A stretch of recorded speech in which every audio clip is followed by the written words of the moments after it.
American president Joe ബൈഡന്റെ മുമ്പില് എത്ര വിനയത്തോടെ വളരെ വിധേയപ്പെട്ടുകൊണ്ട് നിൽക്കുന്ന യൂനിസിന്റെ ഈ ചിത്രം, അത് ഈ ഒരു ബോഡി ലാംഗ്വേജ് ബൈഡന്റെ മുഖത്തേക്കൊന്ന് നോക്കുക. ഈ യൂനിസിന്റെ മുഖത്തേക്ക് നോക്കുക. അവിടെ ബൈഡന്റെ മുമ്പിൽ നിൽക്കുന്ന യൂനിസ് ബംഗ്ലാദേശ് എന്ന് പറയുന്ന ഒരു രാജ്യത്തിന്റെ തുല്യതയുള്ള അല്ലെങ്കിൽ ഈക്വലി റെസ്പെക്ട് ചെയ്യപ്പെടുന്ന ഒരു പൊസിഷൻ വഹിക്കുന്ന ഒരാളായിട്ടല്ല. മറിച്ച് ബൈഡന്റെ ഒരു ആശ്രിതനെ പോലെയാണ് യൂനിസ് നിൽക്കുന്നത്. നോക്കൂ, ഈ ചിത്രത്തിലേക്ക് ഒന്ന് നോക്കൂ. ഇവിടെ യൂനിസിന്റെ ഒപ്പം നിൽക്കുന്ന ആളാരാണെന്ന് അറിയാലോ?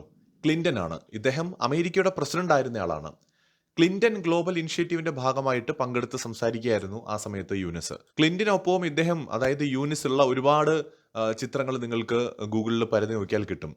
ഇദ്ദേഹത്തിന്റെ ഭാര്യ എല്ലാവർക്കും അറിയായിരിക്കും, ഹിലരി ക്ലിന്റൺ. ഹിലരി ക്ലിന്റൺ എന്ന് പറയുന്നത് ഇദ്ദേഹത്തിന്റെ ഭാര്യയാണ്. അവർ യുണൈറ്റഡ് സ്റ്റേറ്റ്സ് ഓഫ് അമേരിക്കയിലെ പ്രസിഡന്റ് സ്ഥാനാർത്ഥിയായിട്ടൊക്കെ മത്സരിച്ചുവെങ്കിലും വിജയിക്കാൻ കഴിഞ്ഞില്ല. വളരെയധികം പ്രമുഖയായിട്ടുള്ള ഒരാളാണ്. ഇൻട്രസ്റ്റിംഗ് ആയിട്ടുള്ള കാര്യം എന്താണെന്നല്ലേ, ഈ ബിൽ ക്ലിന്റൺ അല്ലെങ്കിൽ Hillary Clinton, Obama, Joe Biden ഇവരെല്ലാം ഡെമോക്രാറ്റിക് പാർട്ടിയുടെ ആൾക്കാരാണ്. കാര്യത്തിന്റെ കിടപ്പ് ഏറെക്കുറെ മനസ്സിലായില്ലേ? സോ ഡെമോക്രാറ്റുകളുടെയും ഡീപ് സ്റ്റേറ്റിന്റെയും ഒരു ഗൂഢതന്ത്രത്തിന്റെ ഫലമാണ് ബംഗ്ലാദേശിൽ നടന്ന അട്ടിമറി എന്ന് പറയുന്നത്. ആ അട്ടിമറിക്കുള്ള നന്ദി സൂചകമായിട്ടാണ് യൂനിസ് അമേരിക്കയിൽ പോയി ബൈഡന്റെ മുമ്പിൽ തൊഴുത് വണങ്ങി നിന്നത്. തങ്ങൾക്ക് വീണ്ടും ബംഗ്ലാദേശിൽ പിടിമുറുക്കാൻ അവസരം തന്നതിനുള്ള വാത്സല്യവും സ്നേഹവുമാണ് ബൈഡൻ യൂനിസിനോട് കാണിക്കുന്നത്.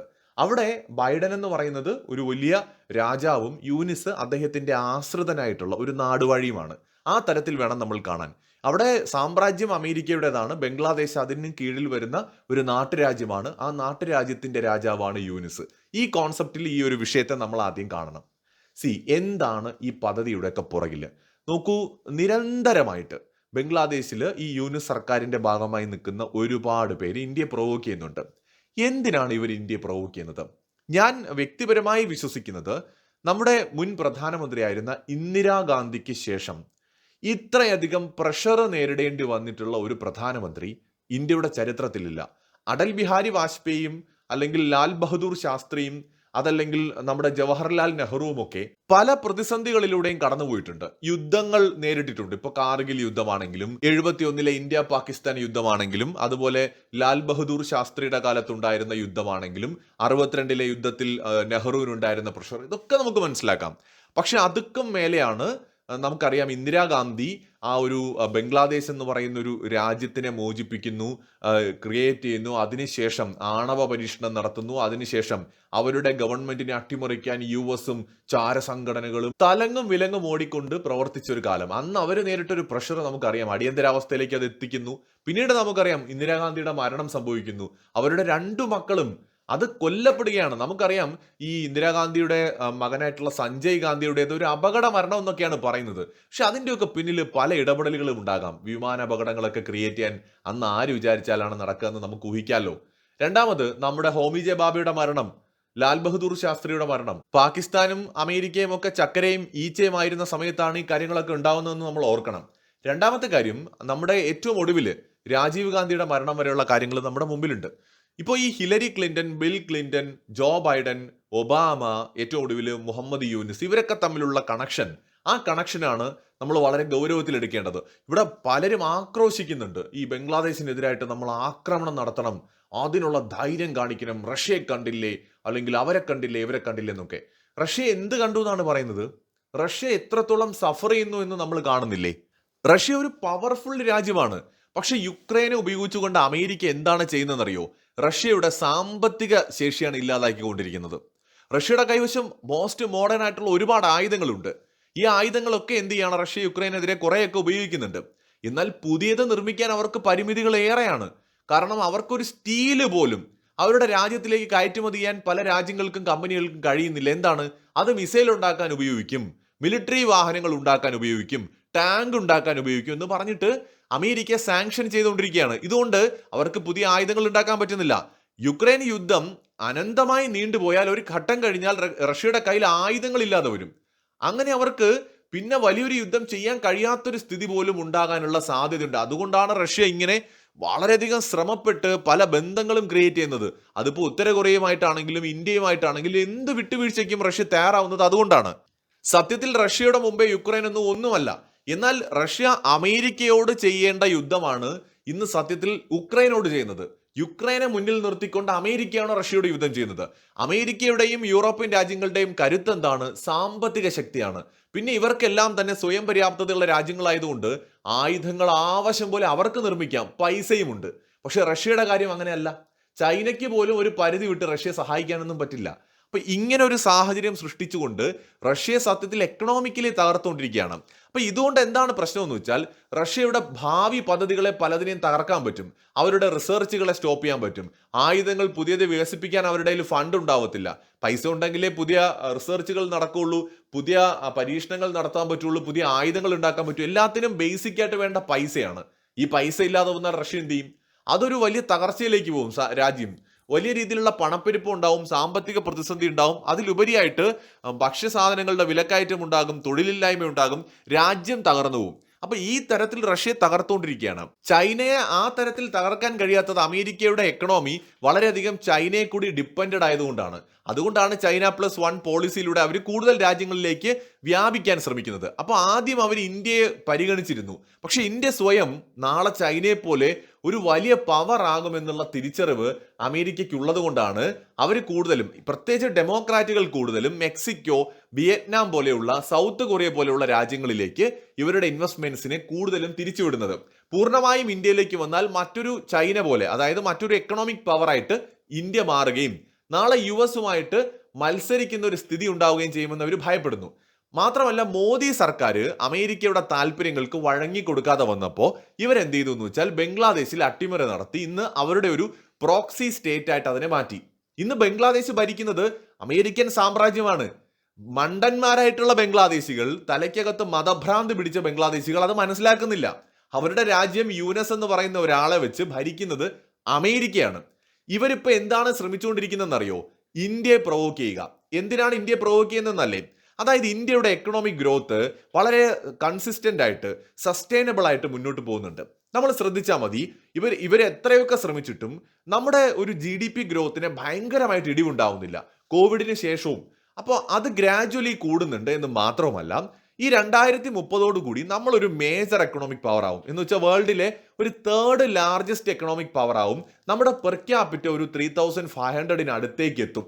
അത് ഇന്ത്യ കുറച്ചുകൂടെ കഴിഞ്ഞാൽ അതിന്റെ അടുത്ത ഘട്ടം എന്ന് പറയുന്നത് വളരെയധികം ഒരു മിഡിൽ ഇൻകം കൺട്രി എന്ന നിലയിലേക്ക് ഇന്ത്യ മാറുന്നു എന്നുള്ളതാണ്. മിഡിൽ ഇൻകം കൺട്രി ആയിട്ട് ഇന്ത്യ മാറിക്കഴിഞ്ഞാൽ ഇന്ത്യക്ക് തീർച്ചയായിട്ടും വളരെയധികം വേഗത്തിൽ വികസിത രാജ്യം എന്ന സ്വപ്നത്തിലേക്ക് എത്താൻ പറ്റും. അതിനുള്ള പൊട്ടൻഷ്യൽ ഇന്ത്യക്കുണ്ട്. അതാണ് ഈ ചൈനയും ഇന്ത്യയും തമ്മിലുള്ള ഒരു ചെറിയ വ്യത്യാസം. എന്തെന്ന് വെച്ചാൽ, ചൈനയുടെ രീതിയിലല്ല ഇന്ത്യ പ്രവർത്തിക്കുന്നത്. ഇന്ത്യയെ ചൈനയെ പൂട്ടിയതുപോലെ പൂട്ടാൻ US കഴിയുന്നില്ല. ഈ ചൈന, റഷ്യ ഇങ്ങനെയൊക്കെയുള്ള രാജ്യങ്ങൾ ഒരു ഘട്ടം കഴിഞ്ഞപ്പോൾ അവരുടെ GDP പെർ ക്യാപിറ്റ വർദ്ധിപ്പിക്കാൻ കഴിയാതെ പെട്ടുകിടക്കുകയാണ്. എന്നാൽ ഇന്ത്യ അങ്ങനെ ആയിരിക്കില്ല എന്ന് US നന്നായിട്ട് അറിയാം. ഇന്ത്യ സ്വയം ഒരു ജനാധിപത്യ രാജ്യമാണ്. ആ ജനാധിപത്യത്തിനുള്ളിൽ നിന്നുകൊണ്ടാണ് ഇന്ത്യ ഈ കളിയെല്ലാം കളിക്കുന്നത്. ഇപ്പൊ US ശ്രമിക്കുന്നത് ഇന്ത്യ ഒരു മിസ്റ്റേക്ക് ചെയ്യണം, ഒരു തെറ്റ് ചെയ്യണം. നമ്മുടെ ഭാഗത്തു നിന്ന് ഒരു തെറ്റുണ്ടാകാൻ വേണ്ടിയിട്ട് സകല കളികളും കളിക്കണം. ആ തെറ്റ് ഉണ്ടാകണമെന്നുണ്ടെങ്കിൽ ബംഗ്ലാദേശിലൂടെ അത് ഉണ്ടാകുമെന്ന് ഒരു പക്ഷേ US കണക്കുകൂട്ടുന്നുണ്ടാവാം. ഒന്നുകിൽ ബംഗ്ലാദേശ് അല്ലെങ്കിൽ പാകിസ്ഥാൻ. ഇതാണ് സത്യത്തിൽ അമേരിക്കൻ ഗവൺമെന്റ് ശ്രമിക്കുന്നത്. ഇതിൽ പാകിസ്ഥാന്റെ ഒരു സ്റ്റാൻഡ്, ഇപ്പോഴത്തെ സ്റ്റാൻഡ് തികച്ചും ഒരു കൗതുകം ഉണ്ടാക്കുന്ന ഒന്നാണ്. ഒരു പക്ഷേ ചൈനയോട് കൂടുതൽ വിധേയപ്പെട്ടുകൊണ്ടോ അല്ലെങ്കിൽ അമേരിക്കയുടെ കളികളെക്കുറിച്ച് മനസ്സിലായതുകൊണ്ടോ, അതുമല്ലെങ്കിൽ നേരിട്ട് ഇന്ത്യയോട് മുട്ടുന്നതിന് പകരം പാകിസ്ഥാനും ആഗ്രഹിക്കുന്നത് ബംഗ്ലാദേശിനെ ഉപയോഗിച്ച് തന്നെ ഇന്ത്യ തകർക്കുന്നതിനോ ആയിരിക്കാം. അതായിരിക്കാം പാകിസ്ഥാന്റെയും ഉദ്ദേശം. കാരണം ഈ അമേരിക്കയുടെ ചാരസംഘടനയും ISI ഒക്കെ തമ്മിൽ സഹകരണങ്ങളൊക്കെ പല കാര്യങ്ങളിലുമുണ്ട്. അപ്പൊ അതുകൊണ്ട് പാകിസ്ഥാന്റെയും അജണ്ട ബംഗ്ലാദേശിനെ ഉപയോഗിച്ച് ഇന്ത്യ തകർക്കുക. അപ്പൊ ഇന്ത്യ എന്ത് മിസ്റ്റേക്കാണ് ചെയ്യാനായിട്ട് സാധ്യത? ഇപ്പൊ ഇന്ത്യയുടെ അതിർത്തിയിൽ പ്രശ്നങ്ങൾ ഉണ്ടായിക്കഴിഞ്ഞാൽ, ഇന്ത്യ ബംഗ്ലാദേശ് വിഷയത്തിൽ ഇന്ത്യ ബംഗ്ലാദേശ് ബന്ധം വഷളായി കഴിഞ്ഞാൽ ഇന്ത്യ ചിലപ്പോൾ ബംഗ്ലാദേശിനെ ആക്രമിക്കാൻ തീരുമാനിക്കും. ആ സിലിഗുരി കോറിഡോർ എക്സ്പാൻഡ് ചെയ്യുകയോ ചിറ്റഗോങ് പിടിച്ചെടുക്കാൻ ശ്രമിക്കുകയോ അങ്ങനെ എന്തെങ്കിലുമൊക്കെ ഒരു പ്രവൃത്തി ഇന്ത്യയുടെ ഭാഗത്തു നിന്ന് ഉണ്ടായിക്കഴിഞ്ഞാൽ ആ പേരും പറഞ്ഞ് ഒരു 10-100 സാങ്ഷൻ ഇന്ത്യയുടെ മേലെ എടുത്ത് ഇട്ടുതരാൻ പറ്റും.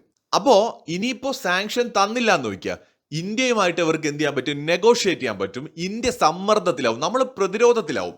എന്ന് വെച്ചാൽ ഇപ്പൊ യുദ്ധം തുടങ്ങിക്കഴിഞ്ഞാൽ US പറയാം, നിങ്ങൾ ഞങ്ങളുടെ വഴിക്ക് വന്നില്ല എന്നുണ്ടെങ്കിൽ ഞങ്ങൾ സാങ്ഷൻ ചുമത്താൻ നിർബന്ധിതരാകും. ഈ തരത്തിൽ ഇന്ത്യയെ പ്രഷർ ചെയ്യാൻ പറ്റും.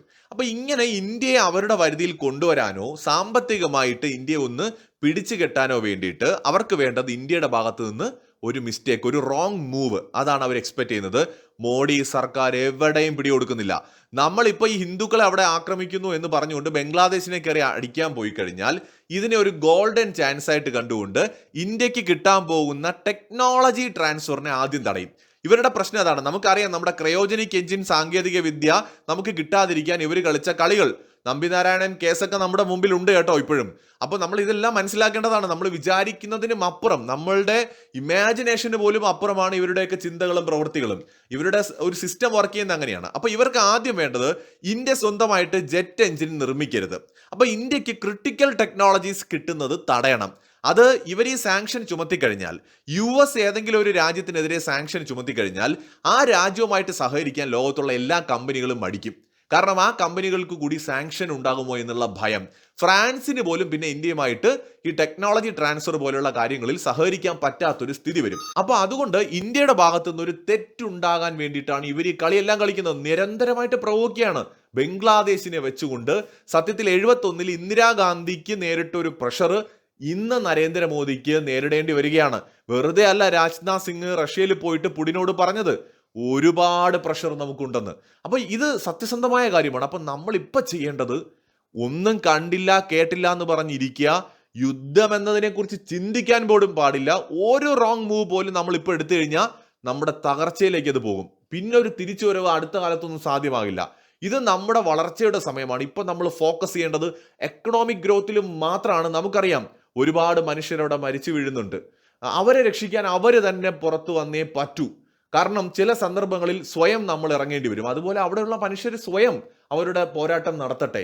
ഇന്ത്യക്ക് ഇൻഡയറക്ട്ലി എന്ത് ചെയ്യാൻ പറ്റും, എന്തൊക്കെ പ്രഷർ ചെലുത്താൻ പറ്റും, ഏതൊക്കെ കളികൾ കളിക്കാൻ പറ്റും, അത് ഇന്ത്യ കളിക്കട്ടെ. പക്ഷേ നേരിട്ട് ഒരു ആയുധം എടുത്തുകൊണ്ട് ഒരു യുദ്ധത്തിലേക്ക് പോകാന്ന് പറയുന്നത് അതൊരു ഡിസാസ്റ്റർ ആണ് എന്ന് തന്നെയാണ് പ്രതിരോധ വിദഗ്ധരെല്ലാവരും അഭിപ്രായപ്പെടുന്നത്. കാരണം വെസ്റ്റേൺ രാജ്യങ്ങൾക്ക് വേണ്ടത് നമ്മുടെ ഭാഗത്തു നിന്നുണ്ടാവുന്ന ആ ഒരു തെറ്റാണ്.